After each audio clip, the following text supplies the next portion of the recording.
Hello friends, welcome to crazy G K trick. तो आइए daily current affairs की series को आगे बढ़ाते हैं और आज के इस वीडियो में हम 29 अगस्त 2023 के सभी करंट अफेयर्स को यहाँ पर डिटेल में समझ लेते हैं। वीडियो में एंड तक बने रहिएगा, पसंद आए तो लाइक और शेयर कर दीजिएगा। सबसे पहला क्वेश्चन देखिए आज के करंट अफेयर का। वर्ल्ड एथलेटिक्स चैंपियनशिप 2023 में नीरज चोपड़ा ने कौन सा पदक जीता है? तो वर्ल्ड एथलेटिक्स चैंपियनशिप 2023 में देखिए भारत के भाला फेंक खिलाड़ी नीरज चोपड़ा ने गोल्ड मेडल अपने नाम किया है। आंसर ए हो जाएगा। आयोजन कहां पर किया गया था इस चैंपियनशिप का?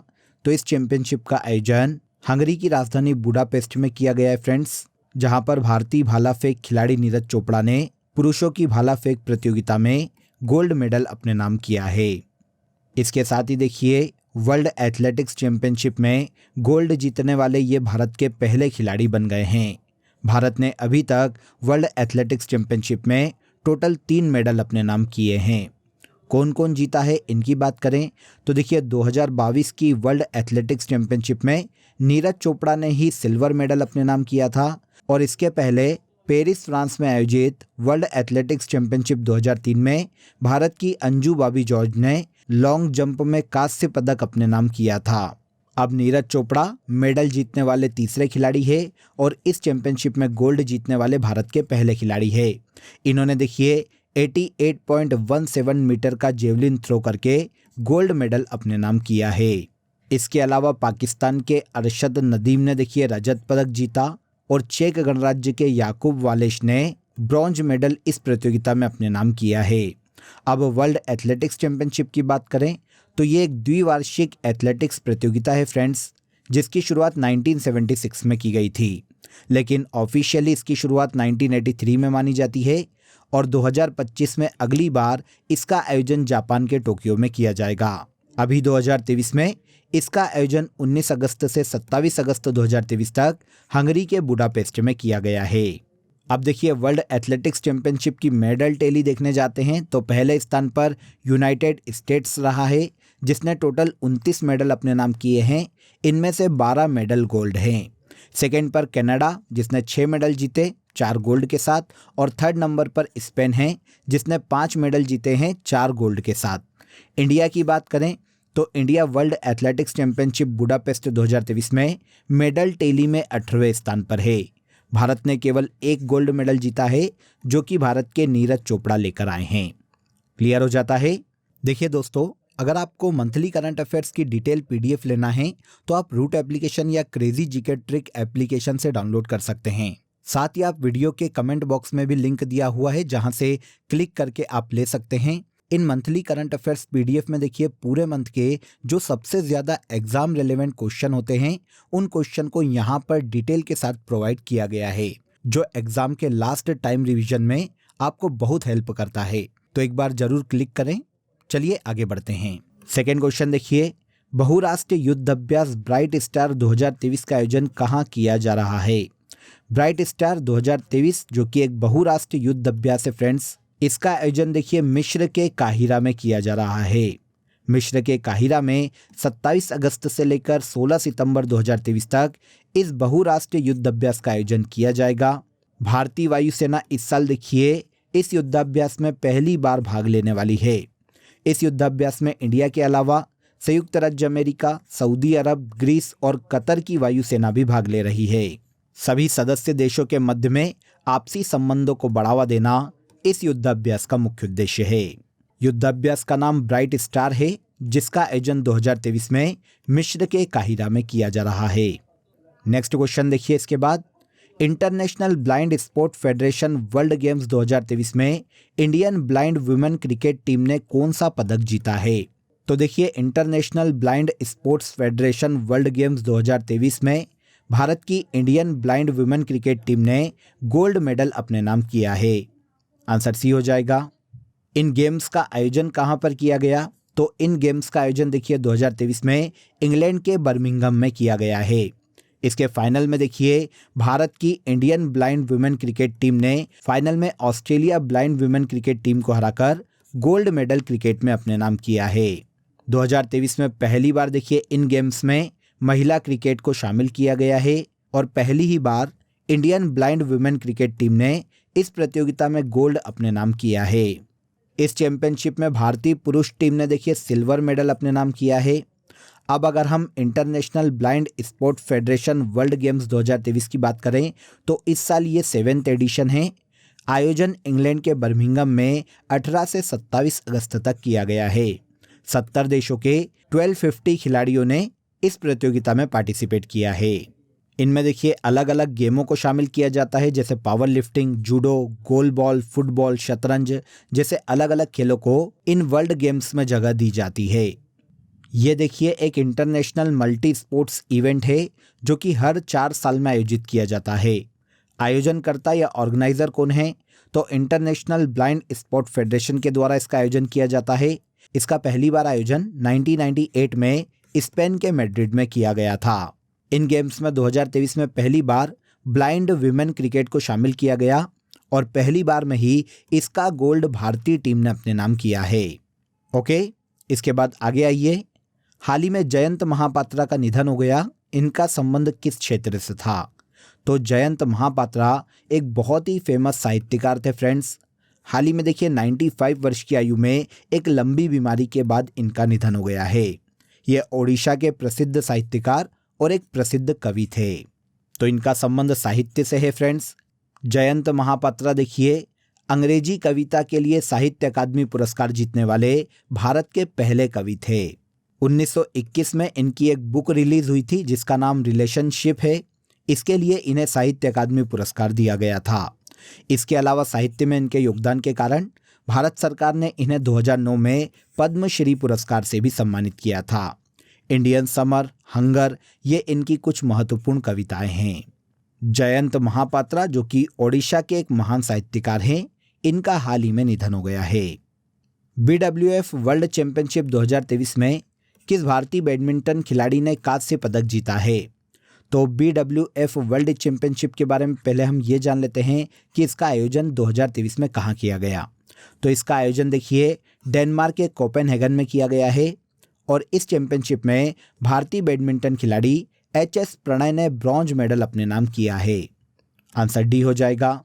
BWF वर्ल्ड चैंपियनशिप 2023 के सेमीफाइनल में देखिए भारत के HS प्रणय ने थाईलैंड के कुन लावुत को हराकर ये ब्रॉन्ज मेडल जीता है। कांस्य पदक जीतने के साथ ही HS प्रणय वर्ल्ड चैंपियनशिप के मेंस सिंगल में मेडल जीतने वाले भारत के 5वें खिलाड़ी बन गए हैं। इनके पहले देखिए मेंस सिंगल का खिताब किदाम्बी श्रीकांत ने भी जीता है, जिन्होंने रजत जीता था। लक्ष्य सेन कांस्य पदक जीत कर आए थे। बी साई प्रणीत ने भी ब्रॉन्ज मेडल अपने नाम किया था और प्रकाश पादुकोण ने भी इस चैंपियनशिप में ब्रॉन्ज मेडल अपने नाम किया था। अब भारत के HS प्रणय ने भी इस चैंपियनशिप में ब्रॉन्ज मेडल अपने नाम किया है। देखिए इस वर्ल्ड चैंपियनशिप की अगर हम मेडल टेली देखें 2023 की, तो पहले स्थान पर साउथ कोरिया है जिसने टोटल 4 मेडल जीते हैं, जिसमें से 3 गोल्ड है। दूसरे पर चाइना है और तीसरे स्थान पर थाईलैंड है। अब इंडिया की बात आती है क्योंकि इंपॉर्टेंट यही है। तो BWF वर्ल्ड चैंपियनशिप में भारत मेडल टेली में 8वें स्थान पर रहा है मलेशिया के साथ संयुक्त रूप से, जिसने पूरी प्रतियोगिता में 1 ब्रॉन्ज मेडल अपने नाम किया है और ये ब्रॉन्ज मेडल भारत के HS प्रणय ने जीता है। अब देखिए BWF वर्ल्ड चैंपियनशिप 2023 के आयोजन के बारे में हमें पता चल गया कि डेनमार्क के कोपेनहेगन में इसका आयोजन किया गया है। ये एक विश्व स्तरीय बैडमिंटन प्रतियोगिता है जो कि हर 2 साल में आयोजित की जाती है। पहले ये 3 साल में शुरू की गई थी, लेकिन अब 2 साल में इसका आयोजन किया जाता है। सबसे पहली बार इसका आयोजन 1977 में किया गया था। इसका आयोजन वर्ल्ड बैडमिंटन फेडरेशन के द्वारा करवाया जाता है। अगले बार मतलब 2025 में इसका आयोजन फ्रांस में किया जाएगा। इंडियन ऑयल ने किसे अपना ब्रांड एम्बेसडर बनाया है? तो इंडियन ऑयल ने भारत के प्रसिद्ध शेफ संजीव कपूर को अपना नया ब्रांड एम्बेसडर नियुक्त किया है। आंसर डी हो जाएगा। संजीव कपूर को आप सभी जानते हैं फ्रेंड्स। अगर हम इंडियन ऑयल कॉरपोरेशन लिमिटेड की बात करें तो ये भारत की एक तेल शोधन और विपणन करने वाली सार्वजनिक क्षेत्र की तेल कंपनी है जो कि भारत की एक महारत्न कंपनी है। इसकी स्थापना 1959 में की गई थी और श्रीकांत माधव वैद्य वर्तमान में इस कंपनी के चेयरमैन के पद पर है। शेफ संजीव कपूर को इंडियन ऑयल कॉरपोरेशन लिमिटेड ने अपना नया ब्रांड एम्बेसडर नियुक्त किया है। हाल ही में जारी जल शक्ति मंत्रालय की लघु सिंचाई गणना के अनुसार सर्वाधिक लघु सिंचाई योजनाएं किस राज्य में है? तो देखिए हाल ही में सेंट्रल गवर्नमेंट के जल शक्ति मंत्रालय ने लघु सिंचाई गणना को जारी किया है, जिसके अनुसार भारत में सर्वाधिक लघु सिंचाई योजनाएं भारत के उत्तर प्रदेश राज्य में देखने को मिलती है। आंसर ए हो जाएगा। जल शक्ति मंत्रालय की देखिए इस साल ये 6ठी गणना रिपोर्ट है फ्रेंड्स। इस रिपोर्ट के अनुसार भारत में 23.14 मिलियन लघु सिंचाई योजनाएं है, जिनमें से 21.93 मिलियन भूजल और 1.21 मिलियन सतही जल योजनाएं हैं। रिपोर्ट के अनुसार देश में सबसे अधिक लघु सिंचाई योजनाएं उत्तर प्रदेश में हैं, सेकेंड पर महाराष्ट्र और तीसरे पर मध्य प्रदेश का नाम आता है।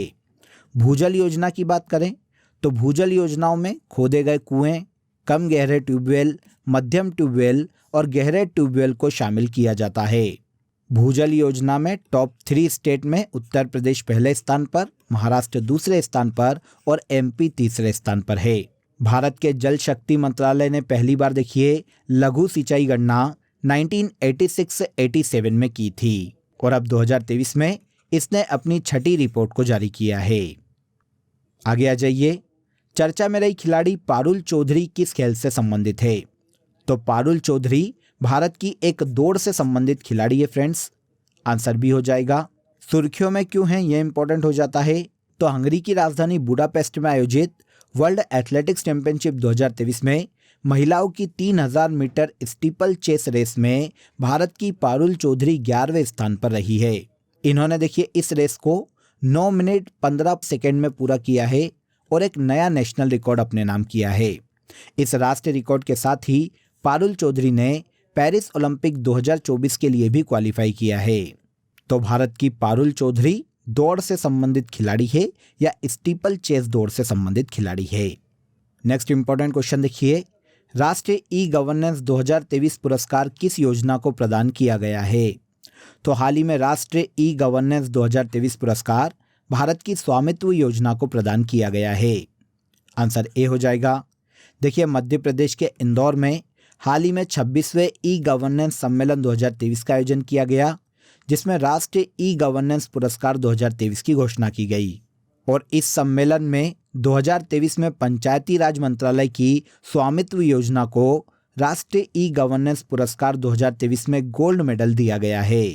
ई गवर्नेंस के लिए राष्ट्रीय पुरस्कार नागरिक केंद्रित सेवाएं प्रदान करने के लिए उभरती टेक्नोलॉजी का उपयोग करने के क्षेत्र में दिया गया।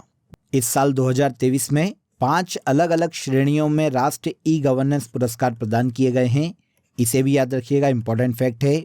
इन पुरस्कारों में देखिए एक और इम्पॉर्टेंट है, जिला स्तरीय उत्कृष्ट ई गवर्नेंस पहल के लिए राष्ट्रीय ई गवर्नेंस पुरस्कार 2023 स्वर्ण रायपुर स्मार्ट सिटी लिमिटेड के मोर रायपुर ऐप को प्रदान किया गया है। इस सम्मेलन का आयोजन 2023 में एमपी के इंदौर में किया गया और 2023 में विकसित भारत एम्पावरिंग सिटीजन इस आयोजन की मुख्य थीम है। स्वामित्व योजना की बात करें जिसे पुरस्कार दिया गया है तो इसकी शुरुआत देखिए 24 अप्रैल 2020 को भारत के पंचायती राज मंत्रालय के द्वारा की गई थी। गांव में बसे हुए ग्रामीण परिवारों के मालिकों को संपत्ति कार्ड प्रदान करना इस योजना का मुख्य उद्देश्य था। तो राष्ट्रीय ई गवर्नेंस पुरस्कार 2023 से स्वामित्व योजना को सम्मानित किया गया है। इसके बाद आज के करंट अफेयर का सबसे लास्ट क्वेश्चन देखिए। G20 मुख्य वैज्ञानिक सलाहकारों की दूसरी बैठक का आयोजन कहाँ किया जा रहा है? तो देखिए G20 मुख्य वैज्ञानिक सलाहकारों की दूसरी बैठक का आयोजन गुजरात के गांधीनगर में किया जा रहा है। आंसर ए हो जाएगा। इस बैठक में G20 देश और जितने भी आमंत्रित किए गए हैं देश, उनके वैज्ञानिक सलाहकार, वैज्ञानिक और शोधकर्ता भाग ले रहे हैं। बैठक के दौरान वैज्ञानिक सलाहकार, शोधकर्ता या अन्य वैज्ञानिक अलग अलग विज्ञान और प्रौद्योगिकी, अलग अलग टेक्नोलॉजी और नवीनतम विकास से जुड़े मुद्दों पर चर्चा करने वाले हैं। इसके पहले देखिए G20 मुख्य विज्ञान सलाहकार गोलमेज सम्मेलन की पहली बैठक का आयोजन मार्च 2023 में उत्तराखंड के रामनगर में किया गया था। G20 के बारे में आप सभी जानते हैं कि 2023 में इसकी जो अध्यक्षता है वो इंडिया कर रहा है। G20 विश्व की 20 प्रमुख अर्थव्यवस्थाओं के वित्त मंत्री और केंद्रीय बैंक के गवर्नर्स का एक संगठन है, जिसमें देखिए 19 देश शामिल है और एक यूरोपीय संघ भी शामिल है। 2023 में G20 की अध्यक्षता इंडिया को सौंपी गई है। ओके, तो यहाँ पर देखिए हमने 29 अगस्त 2023 के सभी करंट अफेयर्स को डिटेल में समझ लिया। अब आ जाइए आज की फैक्ट शीट में हम कुछ बुक्स और उनके ऑथर को डिस्कस कर लेते हैं जो कि एग्जाम में पूछी जाती है। तो the insider PV Narasimha Rao की पुस्तक है। लज्जा और फौरेशी प्रेमिका तस्लीमा नसरीन की पुस्तक है। Down the memory lane mother Teresa के द्वारा लिखी गई बुक है। संसद उपनिषद एम.एफ. हुसैन की पुस्तक है। D generation of India TN. Session के द्वारा लिखी गई है। इसके बाद राजीव सोनिया गांधी की पुस्तक है। फ्रीडम फ्रॉम फियर आंग सांग सूकी की पुस्तक है। My country my life Lal Krishna Advani की पुस्तक है। और straight from the heart Kapil Dev के द्वारा लिखी गई पुस्तक है। तो ये कुछ ऐसी बुक्स हैं जो कि एग्जाम में पूछी जाती हैं जिनको हमने यहाँ पर डिस्कस किया है। अब आ जाइए लास्ट डे के सेशन में जो करंट अफेयर हमने डिटेल में समझा था उसे हम एक बार यहाँ पर रिवाइज कर लेते हैं। हाल ही में प्रधानमंत्री नरेंद्र मोदी को the grand cross of the order of honour से सम्मानित किया गया है, जो कि ग्रीस का दूसरा सर्वोच्च नागरिक सम्मान है। इंडिया स्मार्ट सिटी पुरस्कार 2022 में बेस्ट नेशनल स्मार्ट सिटी का अवार्ड इंदौर को दिया गया है। राष्ट्रीय अंतरिक्ष दिवस हर साल 23 अगस्त को मनाया जाएगा। हाल ही में आईटी कंपनी इन्फोसिस ने राफेल नडाल को अपना ग्लोबल ब्रांड एम्बेसडर नियुक्त किया है। खेलो इंडिया महिला लीग का नया नाम अस्मिता महिला लीग कर दिया गया है। Drunk on love the life vision and songs of Kabir Vipul Rikhi की पुस्तक है। आगे आइए, देश का पहला हाइड्रोजन टेक्नोलॉजी प्लांट झारखंड राज्य में स्थापित किया जाएगा। इनवाइस प्रोत्साहन योजना मेरा बिल मेरा अधिकार 1 सितंबर 2023 से भारत में लागू की जाएगी। विश्व जल सप्ताह 2023 कार्यक्रम की मेजबानी स्वीडन को सौंपी गई है। चर्चा में रही मुख्यमंत्री नाश्ता योजना तमिलनाडु राज्य से संबंधित है। तो ये सभी ऐसे करंट अफेयर हैं जिन्हें हमने लास्ट डे के सेशन में डिटेल में समझा था। अब आ जाइए, आज के लिए आपका क्वेश्चन ऑफ द डे है 1857 ईस्वी की क्रांति भारत में कहाँ से शुरू हुई थी। वेरी वेरी इंपॉर्टेंट, नोट कर लीजिएगा और इसका आंसर कमेंट बॉक्स में ज़रूर बताइएगा। इसके अलावा दोस्तों आप सभी के लिए एक इम्पॉर्टेंट अपडेट है। अब आपके लिए क्रेजी जीके ट्रिक के सभी कोर्सेस वेबसाइट पर भी अवेलेबल है। ये सभी कोर्सेस आप सभी की रिक्वायरमेंट और लेटेस्ट एग्जाम पैटर्न को ध्यान में रखकर डिज़ाइन किए गए हैं। यहाँ हम बेसिक कॉन्सेप्ट के साथ साथ कॉम्प्रिहेंसिव लर्निंग पर फोकस करते हैं। तो एक बार ज़रूर वेबसाइट पर विजिट करें, इसका लिंक आपको डिस्क्रिप्शन बॉक्स में दिया गया है। तो आज के इस वीडियो में बस इतना ही। अगर वीडियो अच्छा लगा हो तो वीडियो को लाइक और शेयर कर दीजिए, चैनल को सब्सक्राइब कर लीजिए। कल फिर मुलाकात करेंगे नेक्स्ट डे के करंट अफेयर में। तब तक अपना ख्याल रखिए। जय हिंद, जय भारत।